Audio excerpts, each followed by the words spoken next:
amados, a paz do Senhor Jesus. Hoje nós vamos tratar de um tema muito complexo, um tema muito debatido dentro das redes sociais. Tema este, a predestinação, ou seja, que Deus escolheu uns para a vida eterna e outros para a condenação eterna. Segundo a visão dessa doutrina da predestinação, se entende dessa maneira. Uns estão destinados à vida eterna e não pode se perder, e outros estão destinados à perdição eterna e não pode se salvar. Nós vamos dentro da palavra de Deus e entender se de fato a palavra de Deus ensina e traz esse ensinamento para a humanidade. Amém? Abre a sua Bíblia em 1 Timóteo capítulo 2, nós vamos ler do versículo 1 ao versículo 4. O versículo 4 é o texto-chave para desmontar essa doutrina, que é a doutrina de demônio.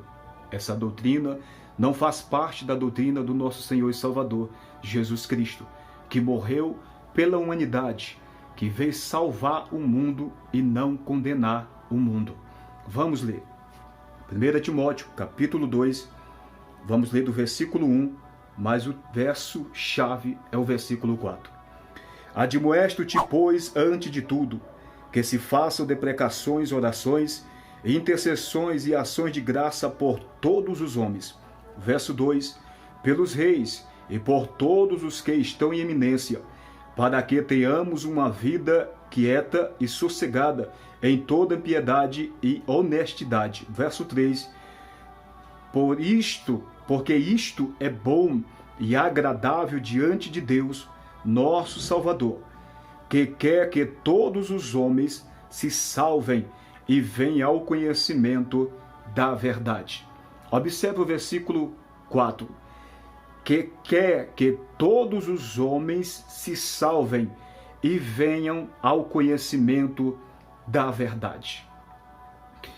Segundo a Bíblia, não existe predestinação, pois o desejo de Deus, a vontade do Criador, que enviou seu Filho a esta terra, é que todos os homens se salvem. Vamos ler mais um texto.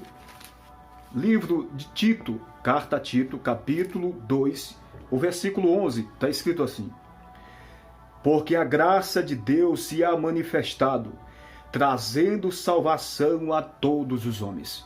Mais um texto que desmonta a doutrina satânica da predestinação. Deus quer que todos os homens se salvem. Vamos em mais um livro, segunda carta de Pedro, o capítulo 3, o versículo 9. Olha só o que está escrito.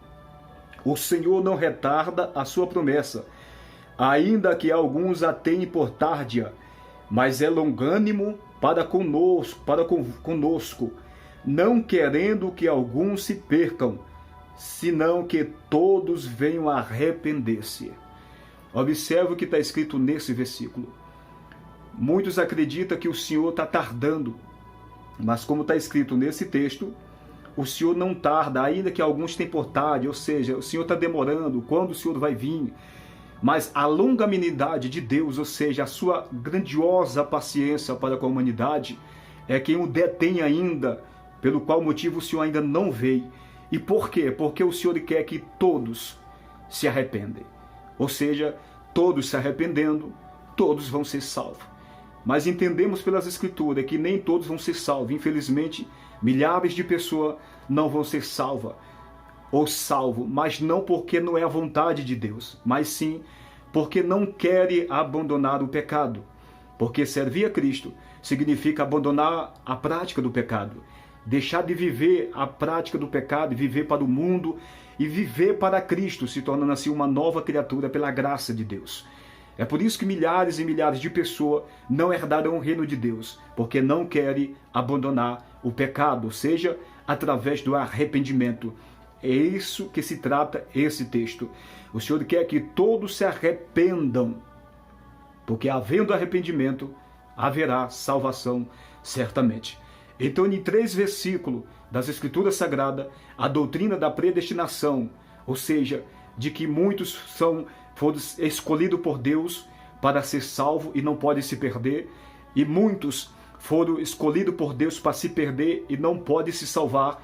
Ela é destruída, ela é desconstruída pela palavra de Deus, que muitos ensinam essa doutrina distorcidamente, pois a palavra de Deus não ensina isso. Ao contrário, a salvação e a graça é para toda a humanidade, ou seja, todos aqueles que ouvir a palavra e se arrepender, entregar sua vida para Cristo, eles serão salvos, permanecendo na doutrina até o fim.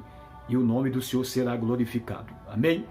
Que Deus abençoe a vida de todos vocês.